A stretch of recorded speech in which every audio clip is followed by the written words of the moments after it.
സൂചിപ്പിച്ചു. കേരള കോൺഗ്രസിൽ ഇതൊരു ശീലമാണ്. പ്രത്യേകിച്ച് കെ എം മാണി മരണപ്പെടുന്നു. അതിനുശേഷം കെ എം മാണിയുടെ മകൻ ജോസ് കെ മാണി എതിർനിരയിലേക്ക് വരുന്ന ഒരു സാഹചര്യം ഉണ്ടാകുന്നു. ഇപ്പോൾ കേരള കോൺഗ്രസ് ബി ആണെങ്കിൽ ബാലകൃഷ്ണ പിള്ളയോടൊപ്പം തന്നെ ഗണേഷ് കുമാർ എന്നതാണ് മറ്റൊരു പ്രമുഖനായ നേതാവ്. ടി എം ജേക്കബ് ആയിരുന്നു. ടി എം ജേക്കബ് മരണപ്പെടുന്ന സാഹചര്യത്തിൽ മകൻ അനൂപ് ജേക്കബാണ് പിറവം നിയമസഭാ മണ്ഡലത്തിൽ നിന്ന് മത്സരിക്കുകയും വിജയിക്കുകയും ചെയ്തിട്ടുള്ളത്. അങ്ങനെ എപ്പോഴും കേരള കോൺഗ്രസിന്റെ ഒരു ചരിത്രം പരിശോധിച്ചാൽ ഇതിലൊരു പുതുമയുമില്ല. ഇപ്പോൾ പി ജെ ജോസഫ് മുഖ്യധാരയിൽ നിന്ന് അല്ലെങ്കിൽ തെരഞ്ഞെടുപ്പ് രാഷ്ട്രീയത്തിൽ നിന്ന് മാറി നിൽക്കുമ്പോൾ അവിടെ അപ്പുവിനെ എത്തിക്കുന്നു എന്നുള്ളതാണ്. പക്ഷേ പി ജെ ജോസഫിനോടൊപ്പം നടന്നവർ നിരവധിയായിരുന്നു. പി ജെ ജോസഫിന്റെ പാർട്ടിയിലേക്ക് പ്രത്യേകിച്ച് ഈ കേരള കോൺഗ്രസ് പാർട്ടികൾ ഇടഞ്ഞു നിൽക്കുന്ന സാഹചര്യം, പിളരുന്ന സാഹചര്യം, അതിനുശേഷം പി ജെ ജോസഫിനോടൊപ്പം നിന്ന ചില ആളുകൾ പിരിഞ്ഞു പോവുകയും തിരിച്ചു വരികയും ചെയ്ത സാഹചര്യം, കേരള രാഷ്ട്രീയത്തിൽ തന്നെ പതിറ്റാണ്ടുകളായി മുഖ്യധാരയിലുള്ള ചില നേതാക്കൾ, അതിപ്പോൾ മോൻസ് ജോസഫിനെ പോലെയൊക്കെയുള്ളവർ, വളരെ മുതിർന്ന നേതാക്കൾ, അവരൊക്കെ ഇപ്പോഴും പി ജെ ജോസഫിനോടൊപ്പം നിലകൊള്ളുന്നു എന്നത് ഉൾപ്പെടെയുള്ളതാണ് ഈ പ്രത്യേക സാഹചര്യം. അതുകൊണ്ട് ഇതൊന്നും പുതുമയുള്ള ഒന്നല്ല. സജിത്ത്, എന്താണ് സജിത്ത് പറയാൻ ഉദ്ദേശിച്ചത്? അഭിലാഷ്, ഈ കേരള കോൺഗ്രസിൽ മക്കൾ രാഷ്ട്രീയം എന്നതിന് പുതുമയില്ല. പക്ഷേ ഈ പി ജെ ജോസഫിന്റെ മക്കൾ രാഷ്ട്രീയം അല്ലെങ്കിൽ മകന് അധികാരം കൈമാറുന്നു എന്നതിൽ ഒരു പ്രത്യേകതയുണ്ട്. ആ പ്രത്യേകത ഈ പി ജെ ജോസഫ് എപ്പോഴും കേരള കോൺഗ്രസിലെ മക്കൾ രാഷ്ട്രീയത്തെ എതിർത്തിരുന്ന വ്യക്തിയാണ് എന്ന പ്രത്യേകതയുണ്ട്. എനിക്ക് ഓർത്തെടുക്കാനാവുന്നത് അദ്ദേഹത്തിൻ്റെ കഴിഞ്ഞകാല പല നീക്കങ്ങളിലും, പ്രത്യേകിച്ച് ഈ ജോസ് കെ മാണിയൊക്കെ കേരള കോൺഗ്രസിൻ്റെ കെ എം മാണിയുടെ പിൻഗാമിയായി കടന്നു വന്നപ്പോഴൊക്കെ അതിനൊക്കെ വിമർശന സ്വരത്തോടെ അതിനെ കണ്ട വ്യക്തിയാണ് പി ജെ ജോസഫ്. തൻ്റെ മക്കൾ ആരെയും ഇങ്ങനെ രാഷ്ട്രീയത്തിലേക്ക് വരില്ല എന്ന ഒരു പരോക്ഷമെങ്കിലുമുള്ള അവകാശവാദം ഉന്നയിച്ചിരുന്ന വ്യക്തിയാണ് പി ജെ ജോസഫ്. അതിനൊടുവിലാണ് ഇപ്പോൾ മകൻ അപ്പു ജോസഫിനെ വീണ്ടും കൊണ്ടുവരാൻ അദ്ദേഹം ലക്ഷ്യമിടുന്നത്. ഒരുപക്ഷെ രണ്ട് കാരണങ്ങൾ ശ്രദ്ധേയമാണ്. ഒന്ന്, അപ്പു ജോസഫ് പാർട്ടി രംഗത്ത് സജീവമായത് ഇന്നും ഇന്നലെയല്ല, കുറേ നാളുകളായി അദ്ദേഹം സജീവമാണ്. തെരഞ്ഞെടുപ്പ് രംഗത്തേക്ക് വരാൻ പോകുന്നത് ഇതാദ്യമെന്ന് മാത്രം. അതിനുമപ്പുറം ഈ അപ്പു ജോസഫ് എന്ന വ്യക്തിയെ അദ്ദേഹം രാഷ്ട്രീയത്തിലേക്ക് കൊണ്ടുവരുന്നത് അല്പം വൈകിയാണ്. ഒരുപക്ഷെ ഈ മക്കൾ രാഷ്ട്രീയത്തിൻ്റെ ഭാഗമാവേണ്ടതില്ല എന്നൊരു നിലപാട് കൂടിയായിരിക്കാം പി ജെ ജോസഫിന് ആദ്യഘട്ടത്തിൽ ഉണ്ടായിരുന്നിരിക്കുക. പിന്നീട് ആ നിലപാട് തിരുത്തുകയും ചെയ്തിട്ടുണ്ട്. കേരള കോൺഗ്രസ് രാഷ്ട്രീയത്തിൽ പി ജെ ജോസഫിൻ്റെ മകൻ തൊടുപുഴയിൽ മത്സരിക്കുമ്പോൾ രണ്ട് നീക്കങ്ങൾ പ്രതീക്ഷിക്കാം. ഒന്ന്, തൽക്കാലത്തേക്കെങ്കിലും പി ജെ ജോസഫ് പാർട്ടിയുടെ തലവനായി പാർട്ടിയുടെ നേതൃനിരയിൽ തുടരുക തന്നെ ചെയ്യും. പക്ഷേ അദ്ദേഹത്തിന് ആരോഗ്യ പ്രശ്നങ്ങളുണ്ട്. അപ്പോൾ അപ്പു ജോസഫ് പാർലമെന്റ് രംഗത്തേക്ക് വരുന്നു, തൊടുപുഴയിൽ മത്സരിക്കുന്നു. പതിയെ അതിൻ്റെ പാർട്ടിയുടെ കടിഞ്ഞാണും അപ്പുവിലേക്ക് കൊണ്ടുവരാനുള്ള നീക്കത്തിൻ്റെ ഭാഗം കൂടി ഇതിൽ സ്വാഭാവികമായും പ്രതീക്ഷിക്കാം. പി ജെ ജോസഫിൻ്റെ പാർട്ടിയുടെ ഒരു പ്രത്യേകത നമുക്ക് ശ്രദ്ധിച്ചാൽ അറിയാം. അവിടെ ഇപ്പോൾ നിയന്ത്രണം ഏറെക്കുറെ മോൻസ് ജോസഫിൻ്റെ കയ്യിലാണ്. മോൻസ് ജോസഫാണ് ഏറെക്കുറെ പൂർണ്ണമായും പാർട്ടിയെ നിയന്ത്രിക്കുന്നത്. കാരണം അത് പി ജെ ജോസഫിന് ശേഷം മോൻസ് ജോസഫ് എന്നൊരു പൊതുധാരണയിലാണ് മുന്നോട്ട് പോയിക്കൊണ്ടിരിക്കുന്നത്.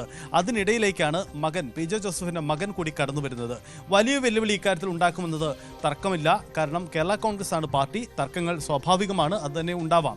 ഫ്രാൻസിസ് ജോർജുമായുള്ള ഒരു സെറ്റിൽമെൻറ്റിന് ശേഷമാണ് മോൻസ് ജോസഫ് ഇപ്പോൾ മുന്നോട്ട് പോകുന്നത്. പ്രത്യേകിച്ച് ഫ്രാൻസിസ് ജോർജിന് കോട്ടയം സീറ്റ് നൽകിയതോടുകൂടി അദ്ദേഹം പാർലമെൻറ്റ് അംഗമായതോടുകൂടി ഇനി മോൻസ് ജോസഫിനായിരിക്കും നേതൃനിരയിലേക്ക് വരാൻ കഴിയുക എന്നൊരു നിലപാട് തന്നെയാണ് പൊതുവിൽ അവർക്കിടയിൽ ഉണ്ടായ ധാരണ.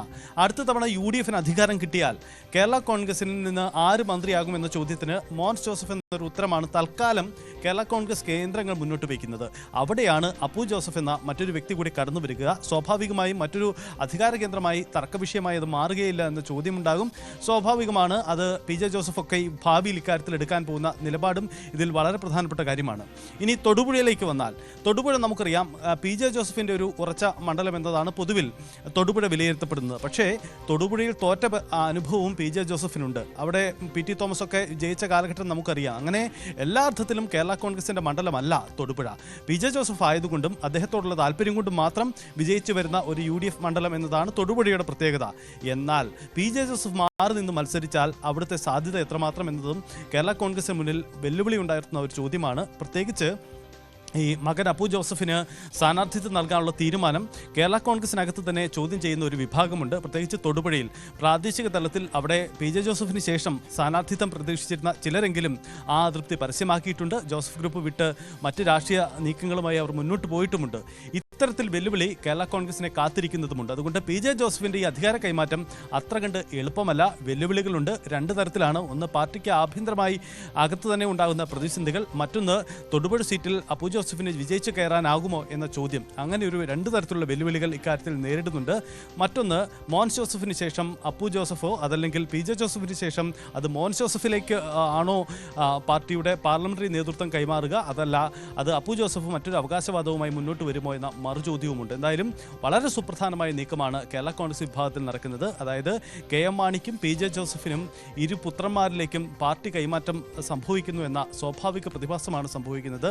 അത് PJ ജോസഫ് മക്കൾ രാഷ്ട്രീയത്തെ എതിർത്തിരുന്ന വ്യക്തി എന്ന രീതിയിൽ കൂടിയാണ് PJ ജോസഫിന്റെ പാർട്ടിയിലെ ഈ മാറ്റത്തെ ശ്രദ്ധേയമാകുന്ന മറ്റൊരു കാര്യം. യെസ്, അവിടെ ശ്രീജിത്ത് ഈ സൂചിപ്പിക്കുന്ന പോലെ കേരള കോൺഗ്രസിൽ മക്കൾ രാഷ്ട്രീയം അല്ലെങ്കിൽ അതിന്റെ നേതൃപദവിയിലേക്ക് എത്തുക എന്നതൊന്നും ഒരു പുതുമയുള്ളതല്ല. പക്ഷേ ഈ അപ്പു ജോൺ ജോസഫിന്റെ സാഹചര്യം നമുക്ക് പരിശോധിക്കുമ്പോൾ അറിയാം, അദ്ദേഹം ഒരു പ്രൊഫഷണൽ ആയിരുന്നു എന്നുള്ളത്. അതായത് ഇലക്ട്രോണിക്സ് എഞ്ചിനീയറിംഗ് ഉൾപ്പെടെ പാസ്സാവുന്നു. അങ്ങനെ ഒരു ടെക്നിക്കൽ സൈഡിൽ ആയിരുന്നു അദ്ദേഹം പ്രവർത്തിച്ചിരുന്നത്. ഏതാണ്ട് 15 വർഷത്തോളം ടെക്നോ പാർക്കിൽ ജോലി ചെയ്തിരുന്നു. അതിനുശേഷം വിദേശത്ത് ഉൾപ്പെടെ സ്വിറ്റ്സർലൻഡിൽ എന്നാണ് ഓർമ്മ, അത് ശരിയാണോ എന്നറിയില്ല, എന്തു തന്നെയാണെങ്കിലും വിദേശത്തടക്കം ജോലി ചെയ്യുകയും അങ്ങനെ ഒരു പ്രൊഫഷണലിസം ആയിരുന്നു ഉണ്ടായിരുന്നതെങ്കിൽ പിന്നീട് കേരള കോൺഗ്രസിലേക്ക് എത്തുന്നു.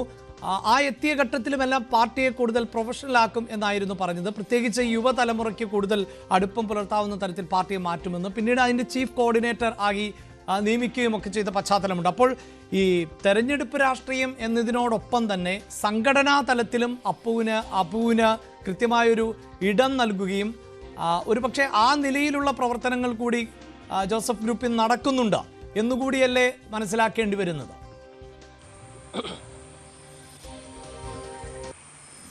അഭിലാഷ്, തീർച്ചയായും അതുണ്ട്. അത് കഴിഞ്ഞ കുറച്ചു കാലമായി തുടങ്ങിയതുമാണ്. അബു പല പരിപാടികളുടെയും പാർട്ടി പരിപാടികളുടെ ഉദ്ഘാടകനായി അടക്കം എത്തുന്ന കാഴ്ച നമ്മൾ ഈ കോട്ടയത്ത് പോലും കാണാറുണ്ട്. ചില ധർണകൾ, അത്തരം സമരപരിപാടികളുടെ ഒക്കെ. അങ്ങനെ അബുവിനെ മുൻനിർത്തിയുള്ള ഒരു രാഷ്ട്രീയം അത് കേരള കോൺഗ്രസുകളുടെ അല്ലെങ്കിൽ ഇത്തരം തുടർച്ചയായി വരുന്ന മക്കൾ രാഷ്ട്രീയത്തിലേക്കൊക്കെ വരുന്ന പരിപാടികളൊക്കെ പലപ്പോഴും കാണാറുള്ളത് അങ്ങനെ തന്നെയാണ്. അവർക്ക് ബോധപൂർവം ചില പ്ലേസുകൾ, ചില സ്ഥാനങ്ങൾ ഫലത്തിൽ നൽകുന്ന സ്ഥിതിവിശേഷം നേരത്തെ മുതൽ തന്നെ എല്ലാ പാർട്ടിയിലും, ഈ കേരള കോൺഗ്രസുമായി ബന്ധപ്പെട്ട പാർട്ടിയിലൊക്കെ ഉണ്ടായിട്ടുള്ളതാണ്.